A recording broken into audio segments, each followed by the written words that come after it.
আমি বলবো আসলে যে আমরা প্রযুক্তির দিক দিয়ে অনেক অগ্রসর হয়েছি।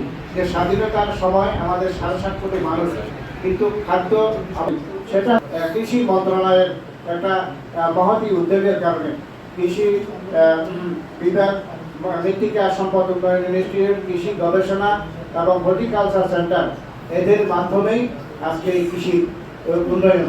আমাদের এখন যান্ত্রিক কৃষি শুরু হয়েছে, যান্ত্রিক কৃষির কার্যক্রম চলছে।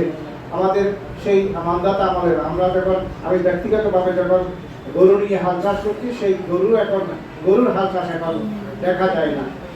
আমাদের এখানে হাটাজারিতে অসংখ্য জমি অনাবাদি রয়েছে। এগুলো কিন্তু আমাদের আওতায় আনার জন্য সরকার, উপজেলা প্রশাসন, কৃষি বিভাগ এরা চেষ্টা করছে। এই চেষ্টার মধ্যে যদি আমরা সহযোগী হিসাবে কাজ করি, তাহলে আমাদের যে হাটাজারির যে কৃষি উৎপাদন, সেই উৎপাদনের হার বৃদ্ধি পাবে, আমাদের খাদ্য সংকট হবে না। আর আরেকটি বিষয়, যেটা 720 জন কৃষককে এবার দেওয়া হচ্ছে।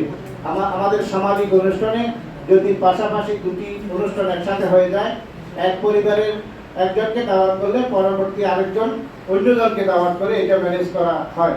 এভাবে এবার 720 জনকে দেওয়া হচ্ছে। ভবিষ্যতে আবার প্রণোদনা দেওয়ার সময় 720 জন বাদ দিয়ে অন্য 720 জনকে দেওয়া হবে।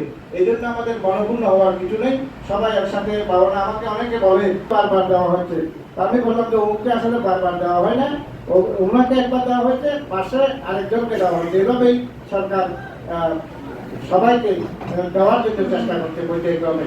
তো এটা কৃষি প্রণোদনা, যে বীজ বিতরণ বা সার বিতরণ করা হচ্ছে, সেগুলো যদি আমরা সঠিকভাবে ব্যবহার করি, তাহলে আমাদের কৃষি উৎপাদন বৃদ্ধি হবে এবং হাটাজারির যে সংকট, সবজি সংকট, এটা বিতরিত হবে। কথা না বাড়িয়ে আপনার কৃষি বিভাগ আজকে এই অনুষ্ঠান আয়োজন করবে।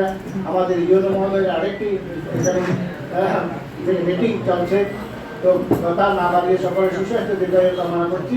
আমরা আমাদের মধ্যে বিদ্যুতার বন্ধন সুদৃঢ় হোক, যাতে আমরা একটি সুন্দর বাংলাদেশ করতে পারি। ধন্যবাদ সকলকে। অসংখ্য ধন্যবাদ। এখানে